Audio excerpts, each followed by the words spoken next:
Ayyuuni amma akkana ta'uun kee kuni ayyuu sin baasu dhiisi tasgabbaa'ii akkana ta'uun kee kuni ittuu Saidoo si jibbisiisa malee waan tokko faayidaa siif hin qabu. Ayyuunis taanaan Sumiyaas taanaanii tasgabbiitu sin barbaachisaa malee akkana maraachuun kuni batalee ayyuuf hin ta'u. Dhugaa Rabbiidha dhiirri dafee murteessu dafee dubbatu dubbatu gaafa murteesse dubbiin. Akkuma argaa jirtan viidiyoo irratti dhuguma ayyuuni miti nama biraaf kabaja kennuu mitiiti. Obboleessa abbaa manaa jechuun kabaja guddaadha. Sodaatamuu kan qabudha. Sodaa ta'e tokko dabaree haasaallee ittiin kennituuf dabaree ittiin haasoftee isa haasofsiisuu dandeessullee ittiin kennaaf hin jirtu akka viidiyoo irratti argineeti.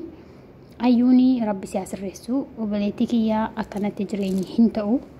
Etoo ati nama tasgabbaa'ootu taatee ta'ee yoona kana wanti kun hunduu hin jiru. Etoo ati nama gaarii taatee ta'ee yookiin boqoo kee qabattee erga heerumte callistee gadi baatee lafa lafuu dhiiste mana kee jaarsa kee qabattee tukureetii godhattee mana kee irratti kun hunduun dhufu ture. Kana hundaa kanii walirraa fageesses okay erga heerumte wanti godhamu hin jiru. Erga kana hundaa ergasii erga heerumte kaasee kana hundaa kan Saidoo irras kan geessise ayyuudha malee gara biraarree miti. Ammas taanaanii Saidoon yoo waa tokko ta'e ayyuutu itti gaafatamuu qaba malee Sumiyaa miti. Indoom Sumiyaan gara laafetti nama gaariidha. Ammallee isheen ammallee hingone ammallee baqala isheen baafanne yookiin immoo wanti isaan kanaan dura irratti godhachaa turan sana hin deebifanne ammallee isheen dhugaadha. Lamaan tokko ishee hafa ture sila maaliif ishee bu'aniiru qabe. Ayyuu tasgabbaa'i ammallee jireenya namaa diigdee taa'ee hin diigdee jirta. Please tasgabbaa'iitii akka jaartii lammaffaatti boqoo kee gadi qabiitii kan sii kennameen jiraadhu jireenya kee habiibti. Namati Sumiyaa qeeqxu kuni qabeenya isheetiin ibar qabeenyi erga wal fuudhanii dhiiraaf durbi tokko qabeenyi kan isheedha kan sa'aa jechuun hin jiru. Kan horte ati reefufte kan horte isheen jaarsa ishee faana horte waan ta'eef kan Saidoo qofaatiin sitti hin fakkaatiin kanati sargii akkanatti caffartee fuutee heerumte kanati akka barbaadde taatu suni jechaadha. Qabeenya Sumiyaatiin inni akkas ati maraattu kun. Kanaafuu tasgabbaa'i. Etoo ta'ellee situ nutti aana. Nutu sirra goreetii sirraa lola ture. Garuu hojiin kee kuni hojii nama saalfachiisuuf nama qaanessu. Siigalee akkasittiin akka korbeessa hoobsanii wanti gad dhufu hin jiru. Siigaltee ammati heerumuu kee qofan ilaali. Argitee dirqamaan heerumtee nafuutu malee jettee heerumtee torbee tokkotti si'iisee bahin. Shufi mushurrummaatti mushurraa jechuun yeroo dheeraa siif kennuu qaba ture bashannana si fudhatee deemuu qaba ture waan baay'ee malsiin jira siigalee waan hedduu ture silaa yeroo siif kennee etoo ati nama nagaa taateetta ta'e sirriitiin si faana jiraata ture. Kana hundaa kan fixee kana hundaa kanii Saidoon illee lubbuun isaa bahes kan itti gaafatamu si jireenyi Sumiyaa fi jireenya ijoollee isaaf jireenya Sumiyaa fi Saidoo kan adda baases immoo si isa kana amantee fudhachuun dirqama mataa keeti. Hiriyoota kee fiddee asitti arrabsiisuu hin qabdu. Intala kabaja qabdu intala afaan ishee keessaa wanti tokko hin baane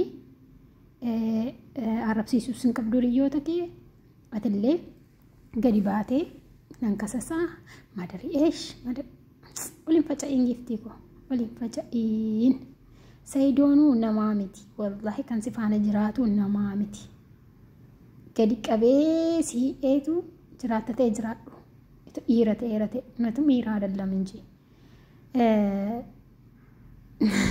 Ifa manaa godhaa wallahi al takka Saidoon baay'ee na aarsa dhugaa Rabbii baay'ee tokko.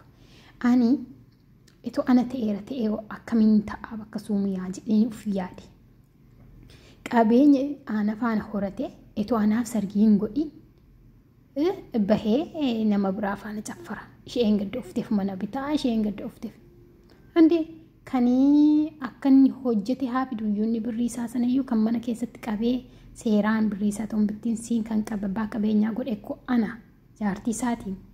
Kanaafuu ishee sana nikaa qofaa hidhee seeraan tasgabboota ta'e tasgabbaa'i jedhee ishee sana qabee okay seeraan sila itoo inni nama cimaa ta'eera ta'ee zaranyummaatiinis keessatti jira ta'ee hin beeku malee rakkina guddaa kana qaba.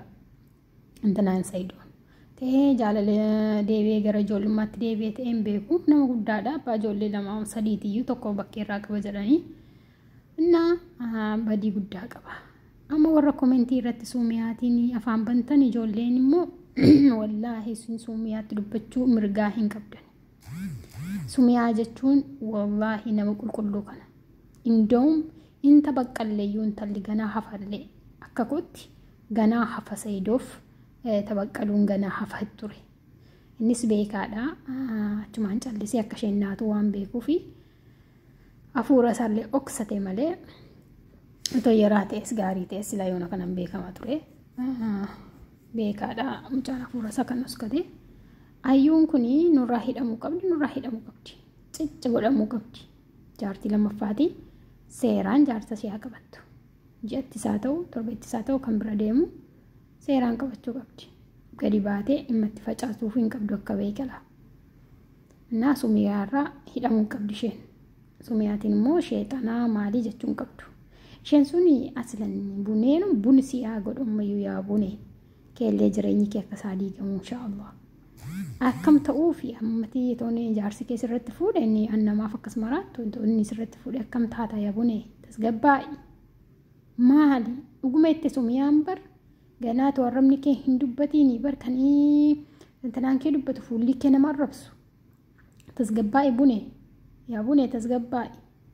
Hoo maraatiin yaa bareeddu tasgabbaa'i jireenya namaa diiguuf hin faca'ini. Kanan siniin jedhaa sheer laayikii godhaa sabskiraaybii danaaf godhaan jajjabeessaa siniin jedhaa ayyuummoo akka gorsaatti butee tasgabbaa'iin siin jedha giftii koo assalaamu alaikum warahmatullaahi wabarakaatuh sheerii laayikii illee godhaa please.